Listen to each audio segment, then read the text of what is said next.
Hi guys, welcome back. So, yeah, I don't know if you've read my latest video that I'm bringing out. I said I'm probably going to stop my survival series just for the time being. And the reason because is I'm going to bring out a new series.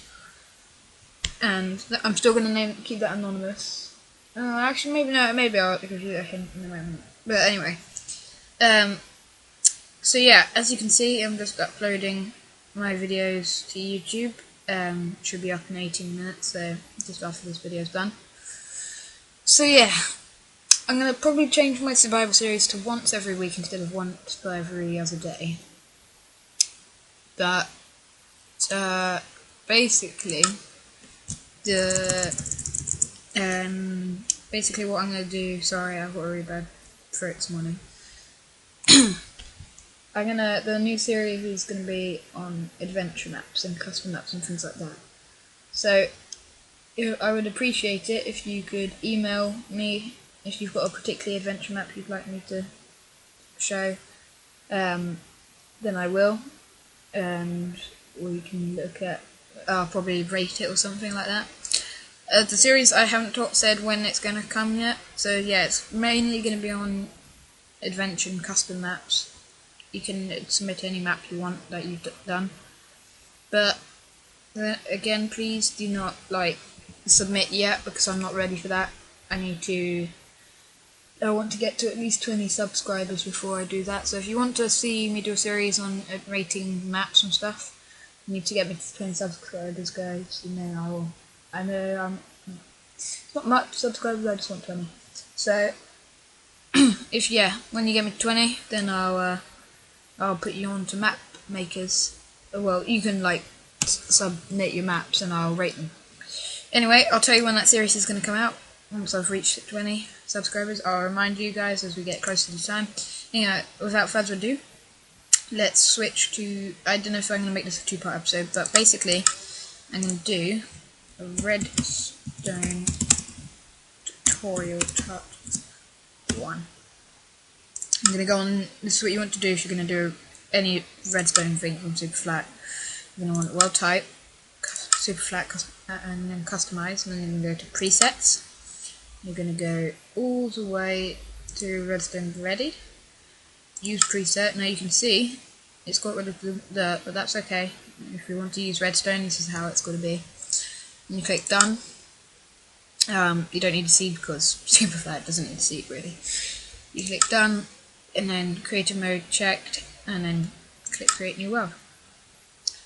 So I'm going to do some redstone tutorial at the moment. This is a separate series from my survival. So yeah, I'll just teach you guys basically the basics of redstone, and then maybe I'll do an advanced season, but I'd only recommend advanced season once you know what you're doing, because the advanced tutorials will be quite hard. Anyway, I'll try and keep it basic as I can, and I try and won't go too fast. So when my Minecraft loads, because I've got so many mods installed, it's going to take a while. Also, any other game that you'd like to see me do? Yeah, sorry, I've still got the Kofi X mod pack. But anyway, as I was saying, any other game you'd like to see me do, a video of, just submit it in the comments and I'll try and have a look at. So I don't really care about the bonus chest. Anyway, let's start off with the very, very basics. So, first thing everyone should know is how redstone dust works. If you don't, I'm going to go over that, don't worry. Let's get redstone torch, that.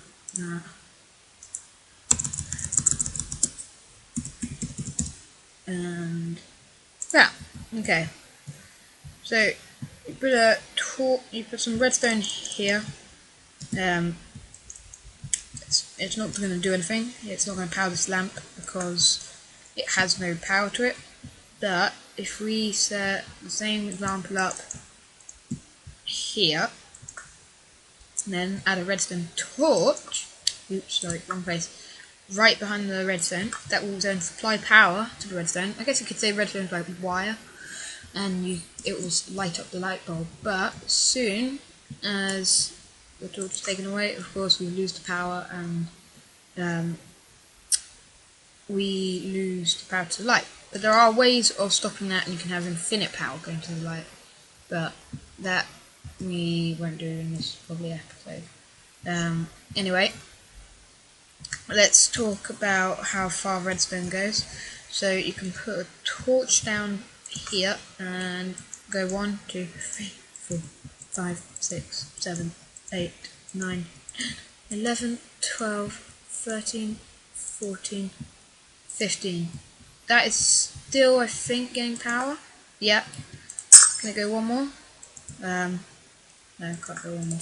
Okay, so 15 blocks, it still gives power off, but after that, it dies. So there's methods of extending this, because when we get on later, we want to kind of like have better redstone than this.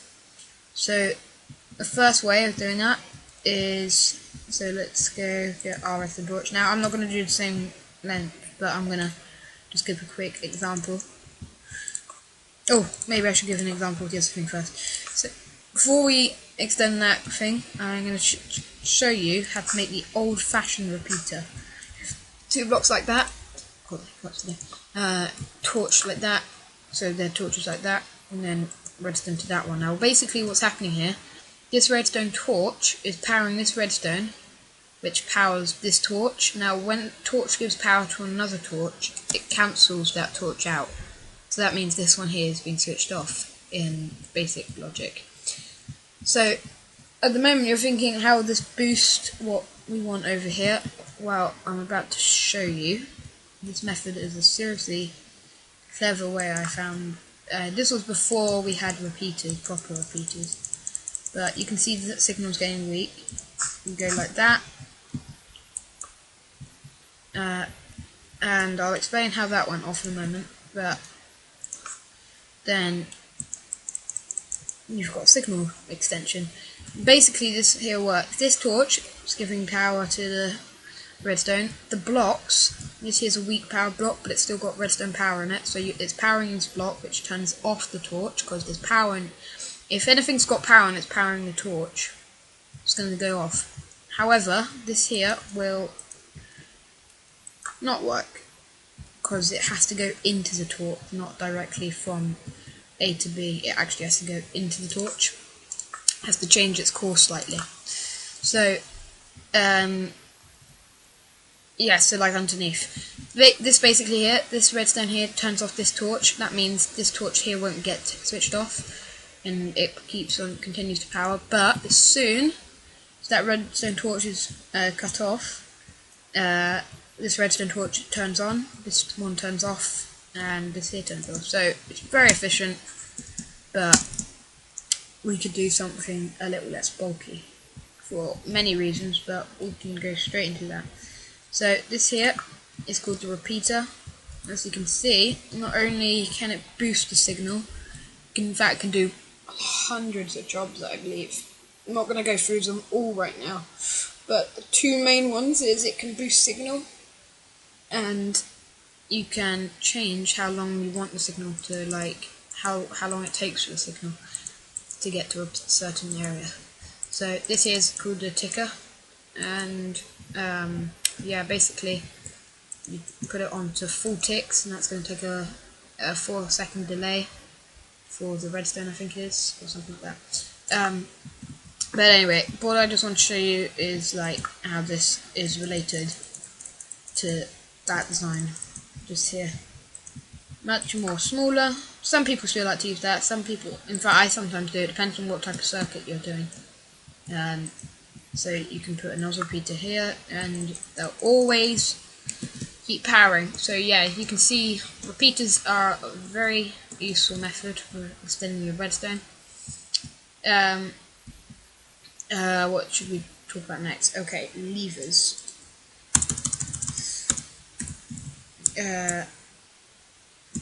So a lever is quite simple to use. It's like a redstone torch, except it can be toggled on and off. So, whereas the redstone torch constantly powers until another power source is applied to it,